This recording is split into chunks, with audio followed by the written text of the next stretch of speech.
Howdy do. So, I was just laying here and, you know, just chilling and had another idea for a video that popped into my head. Um, or just thinking about like what's on the roster to talk about. And I feel like God is wanting me to um, just keep going back to this issue of the heart and how to make it and what He's looking for. And I was kind of going through my own uh, sort of, what do you call it? Just sort of examining my heart, which I kind of just do. It's just kind of a thing that I do in the background. It's like a compulsive thing, but not like bad. But I'm just like, I don't know. If you're a Christian, if you're a Christian and you're waiting for God, for the Lord's appearing in the clouds, you probably know what I'm talking about. But just kind of examining my heart and just making sure, like, because you kind of do go through this. It's okay that you're kind of going like, am I okay? Is everything okay? Like, that should really be a constant thing. But it's not like a bad thing. It's like just like if you're in a relationship with someone and they're just quiet and on the couch, and they could just be quiet on the couch or not, and you're kind of worried about it, and you're just like, you know, are you okay? Is everything okay? Like, how are we doing? Or maybe you get a quiet moment, and so you just want to ask. Um, so it's kind of like that. So, just kind of doing that, and he brought something to my memory, and then I was like, oh, okay, yeah, I need to put that in a video. And I was like, yeah, everything that he wants me to do is kind of in the same vein. I wish I don't remember exactly what I was going to say.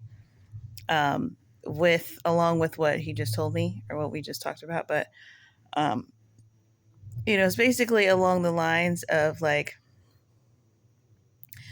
if you're wondering like, well, what does it mean that the people who still don't understand what he's after and don't understand that good people are in hell and bad people are in heaven and don't understand this whole dynamic. And it's really just, um, you really have to keep renewing your mind. I mean, it's the same thing with me. It's the same thing with any person who lives on the earth. And you're so used to hearing about how, you're a good person. You don't tell lies. You don't do this. And you don't do that. And you think that means something to God, and it doesn't, because we just we have this faulty way of deciding, of judging, that has nothing to do.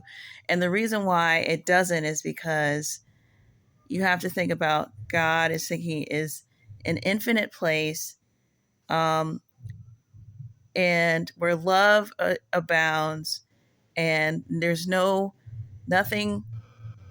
You're not working for money there. There's all of this stuff that would everything that we consider good and bad is based on what we are doing here.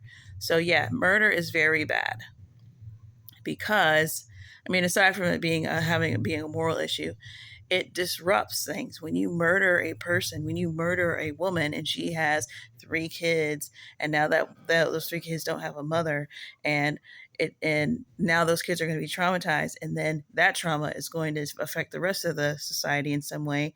Those kids are going to individual. So it's like there's such a ripple effect on certain things that you do. So because and the ripple effect makes it harder on everyone else here because it's already hard enough here.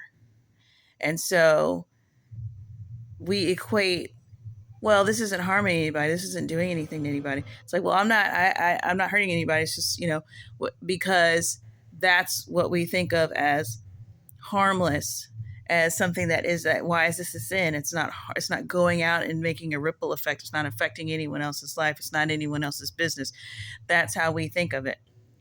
It's not taking away your money. It's not taking away your time. It's not, a lot of that stuff is delusional anyway, because if you really get down to it, that is, usually there is some overt, we really try to, when we talk about stuff that we want to do that's bad, we try to say it's minimal in its effect, and it really isn't. Most drug addicts will tell you that they can quit whenever they want and it's not a big deal and whatever.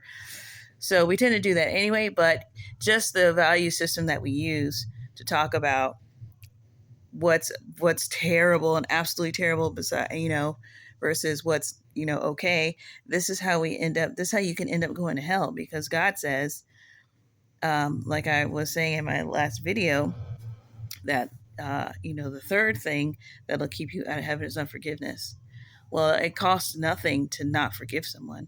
You can go through your whole life not forgiving someone. You can be an upstanding individual. You can be the prayest prayer in the prayer room and be the holiest holy person in the church, not forgive anybody, and go straight to the bad place, because God's value system is different.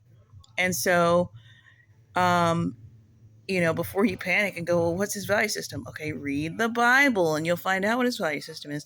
So, and why does he have a different value system than we do? And why should we care about a value system that isn't even ours? Because that value system is our original operating state. And so if we can operate the way that we originally, in the image of the creator that created us, the more we can make this place be like heaven. So yeah, a lot of things from his value system, his paradigm, won't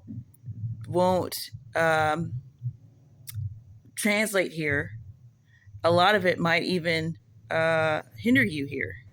You telling the truth regardless, you being honest regardless, is going to get in the way of a lot of things here. Hold on.